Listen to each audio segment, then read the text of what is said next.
देखो यह हिंदी के पहले पाठ का है। कौवा दोहा है, कौवा पद है, 8वां पद है। लिखा है कि उधो मन न भये 10-20, एक हुते तो गयो श्याम संको और आधे इस, इंद्री शिथिल भई केशव बिन ज्यों देहि बिन शीस, आशा लगी रहत तन श्वासा जीवहि कोटि बरिस, तुम तो सखा श्याम सुंदर के सकल जोनि के इस, आसुर हमारे नंद नंदन बिन और नहीं जगदीश। आपको पहले ही बताया गया था कि उद्धव जी, देखिए उद्धव जी बड़ी ज्ञानी थे। उद्धव जी बहुत ज्ञानी थे। भगवान भी जानते थे, कृष्ण भी जानते थे कि उद्धव जैसे 50 ज्ञानी जाएंगे तो गोपियों में कोई प्रभाव पड़ने वाला नहीं। लेकिन उद्धव जी इतने ज्ञानी थे कि उनको भ्रम हो गया था कि दुनिया में मुझसे ज्यादा समझदार कोई है ही नहीं। भगवान को लगा कि इनके इस घमंड को तोड़ना चाहिए, और इसी घमंड को तोड़ने के लिए भगवान ने क्या किया, उद्धव जी को भेज दिया, जाइए गोपियों को समझा के आ जाइए। देखिए भगवान जो होता है वाकई किसी से उसको बहुत लगाव नहीं होता, वह किसी के लिए तड़प नहीं सकता। उद्धव जी ने कहा प्रभु और आपको प्रेम, अभी पीछे आप एक दोहा पढ़े थे, उद्धव मोहि ब्रज बिसरत नहीं। भगवान कृष्ण ने उद्धव जी से कहा कि हे उद्धव जी मुझे ब्रज भूल नहीं रहा है। उद्धव जी आश्चर्यचकित हो गया, प्रभु आप भगवान हो के और आपको प्रेम हो गया, ये कैसे हो सकता है। उन्होंने कहा हम क्या करें, गोपियां करती हैं तो हम भी करते हैं, हम तो भूल ही जाए, गोपियां हमको नहीं भूलती हैं। उद्धव जी बहुत समझाए, लेकिन भगवान को लगा कि यह ज्यादा ज्ञानी हो गए हैं और उनको घमंड भी हो गया था। इसी घमंड को तोड़ने के लिए भगवान ने किसको, उद्धव जी को कहाँ भेज दिया, गोपियों के पास भेज दिया। और उद्धव जी गोपियों के पास जाके समझाने लगे कि आप जिस व्यक्ति के प्रेम में पड़े उनको त्याग दीजिए और निराकार ब्रह्म की उपासना करिए, ईश्वर की उपासना करिए, आपका जीवन सफल हो जाएगा। का कृष्ण के प्रेम में फंसे हुए हैं। तो उद्धव जी मतलब समझा रहे हैं गोपियों को कि आप कृष्ण को क्या करिए, भूल जाइए, कृष्ण को क्या करिए, भूल जाइए। बार बार उद्धव जी समझा रहे हैं गोपियों को, गोपियां हैं कि मानने को तैयार नहीं। और अंत में एक गोपी के पास जब उद्धव जी जाते हैं और गोपी के पास बैठते हैं और गोपी से कहते हैं कि तुम ईश्वर की आराधना करो, ईश्वर की आराधना करो, तो वह गोपी कहती है उद्धव मन न भये 10-20।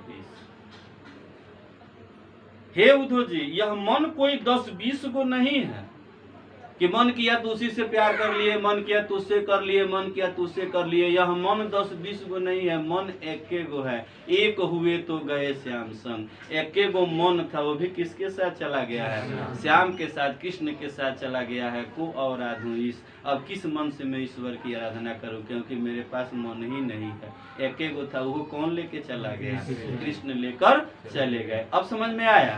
यहाँ किताब में देखिएगा उद्धव मन न भये 10-20, यानी गोपियां उद्धव जी से कह रही है कि हे उद्धव जी मन कोई 10-20 ठो नहीं होता है, एक होते सो गए श्याम संग, एके गो होता है, वो भी किसके साथ चला गया, श्याम के साथ चला गया। को और आधु इस, अब किस मन से मैं ईश्वर की आराधना करूं। ईश्वर की आराधना करने के लिए मन की आवश्यकता होती है। आप कहीं एकांत में बैठे, आपका मन उस पूजा में हो, तब ना आप ईश्वर की आराधना करेंगे। और ईश्वर की आराधना करने के लिए मन चाहिए, और मेरे पास मेरा मन ही नहीं है। एक गो मन था, वो कौन लेके चला गया, कृष्ण लेकर चले गए। इंद्रिय शिथिल भई केशव बिन, इंद्रिय जो हमारे शरीर जो काम कर रहा है इंद्रियों के कारण कर रहा है। शिथिल माने होता है धीमा हो जाना, शिथिल माने धीमा हो जाना, केशव माने कृष्ण, बिन माने बिन। यानी गोपियां कह रही हैं कि हमारी शरीर की इंद्रियां शिथिल हो गई है कृष्ण के बिना, यानी कृष्ण के बिना लग ही नहीं रहा है कि शरीर में कोई जान है। हमारे शरीर की सारी इंद्रियों ने काम करना बंद कर दिया है या कम कर दिया है।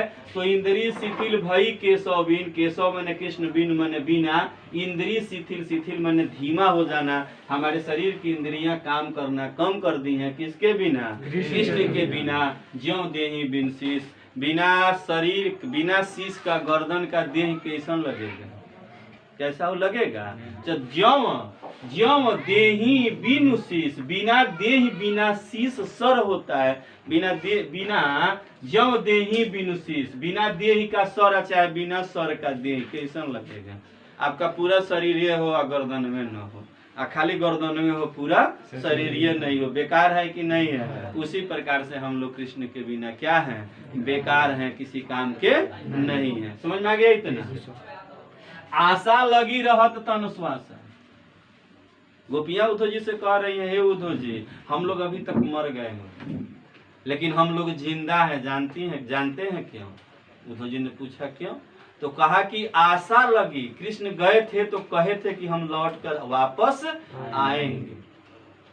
जब भगवान गए गोपियों को से मिले, जाते समय तो गोपियों से उन्होंने कहा कि मैं जा रहा हूँ और 2-4-5 दिन में यानी परसों में लौट के क्या करूंगा, आ जाऊंगा। परसों को बिताए दिए बरसों, तरसों कब पाँव पिया परसों, यानी कि कह के गए थे कि हम परसों क्या करेंगे, आ जाएंगे। हम लोगों को उम्मीद है, विश्वास है कि एक न एक दिन कृष्ण लौट करके वापस आएंगे और इसी आस में सर के कारण, उम्मीद के कारण शरीरों में सांसें चल रही है। जिस दिन यह आस टूट जाएगा कि कृष्ण कभी लौट कर वापस नहीं आएंगे, उसी दिन हम लोगों का प्राण निकल जाएगा। और एक और बात है उद्धव जी, यह सांसें तब तक चलेगी, करोड़ों वर्षों तक चलती रहेगी। अगर करोड़ों वर्षों तक हमें उम्मीद रहेगा कि कृष्ण लौट कर वापस आएंगे तो करोड़ों वर्षों तक हमारी सांसें चलती रहेगी। ऐसा नहीं कि यह सांसें बंद हो जाए, बिना कृष्ण को देखे यह सांसें बंद होने वाली नहीं है। तो यहाँ लिखा है कि आशा लगी रहत तन श्वासा। आशा लगी है इसीलिए रह रहा है, तन मन शरीर में, श्वासा मन सांस है। आशा लगा है कि कृष्ण लौट कर आएंगे, इसीलिए शरीर में सांसें चल रही है। जीवन ही कोटि बरिस, अगर करोड़ों वर्षों तक मैं जीती रहूंगी, अगर यह आशा अगर हमारे मन में रहे कि करोड़ों वर्षों तक कृष्ण लौट कर आएंगे, तो हम करोड़ों वर्षों तक क्या करते रहेंगे, जीते रहेंगे। तुम तो सखा श्याम सुंदर के, हे उद्धव तुम तो सखा मने मित्र होता है, सखा मने तुम श्याम सुंदर यानी कृष्ण के क्या हो, मित्र हो। सकल जोग के इस और सारे संसार के ज्ञान में सबसे, इसमें ज्ञानी होता है, सारे संसार में सबसे ज्ञानी व्यक्ति हो। सुर हमारे नंद नंदन बिन और नहीं जगदीश। सूरदास जी कह रहे हैं कि गोपियां उद्धव जी से कह रही हैं, हे उद्धव जी हमारे नंद नंदन बिन और नहीं जगदीश, मन भगवान नंद नंदन यानी कृष्ण के बिना दूसरा में हमारे दुनिया में कोई भगवान नहीं है। थोड़ा बहुत समझ में आया?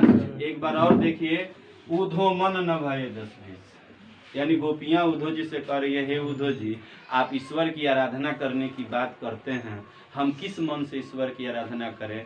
ईश्वर की आराधना करने के लिए मन की आवश्यकता होती है। जब भी आप व्याख्या करेंगे सारे बातों को अपने भाव को रखेंगे, ठीक है? तो गोपियां उद्धव जी से कह रही हैं, हे उद्धव जी आप ईश्वर की आराधना करने की बात करते हैं, ईश्वर की आराधना करने के लिए मन की आवश्यकता होती है और वह मन हमारे पास नहीं है। जानते हैं क्यों? हमारे पास एक गो मन था, वो कौन लेके चला गया? कृष्ण के साथ चला गया। तो उद्धव मन न भये 10-20, से उद्धव जी कोई 10-20 गो मन नहीं है कि नहीं है, सिर्फ कितना मन था? एक। वो भी किसके साथ चला गया?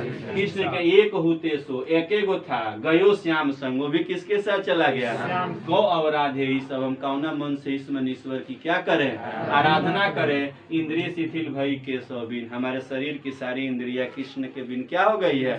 शिथिल हो गई है। जौ देही बिन शीश, हम उसी प्रकार बेकार है, जैसा देही के बिना शीश बेकार हो जाता है, किसी काम का नहीं होता, उसी प्रकार कृष्ण के बिना हम लोग भी किसी कार्य के नहीं है। आशा लगी रहत तन श्वासा, हे उद्धव जी हम लोगों को आस है, उम्मीद है कि कृष्ण एक दिन लौट कर वापस आएंगे, इसीलिए हमारे शरीर में सांसें चल रही हैं। जीवन ही कोटि बरिस, अगर करोड़ों वर्षों तक यह उम्मीद रहेगी तो हम करोड़ों वर्षों तक जीते रहेंगे। तुम तो सखा श्याम सुंदर के, हे उद्धव तुम कृष्ण के क्या हो? मित्र हो। सकल जोग के इस और सारे संसार के सबसे ज्ञानी व्यक्ति हो। शायद उम्मीद करती हूँ कि हमारी बातें आपको समझ में आ गई होगी। सुर हमारे नंद नंदन बिन और नहीं जगदीश। सूरदास जी कह रहे हैं कि गोपियां कह रही हैं उद्धव जी से कि नंद नंदन बिन, कृष्ण के नंद नंदन, नंद बाबा नंद और नंदन माने बेटा, नंद नंदन यानी नंद बाबा का बेटा, उसका मतलब होता है कृष्ण। तो नंद नंदन का मतलब हो गया कृष्ण। तो सुर हमारे नंद नंदन बिन यानी कृष्ण के बिन और नहीं जगदीश, माने भगवान इस संसार में मेरा दूसरा कोई भगवान नहीं है।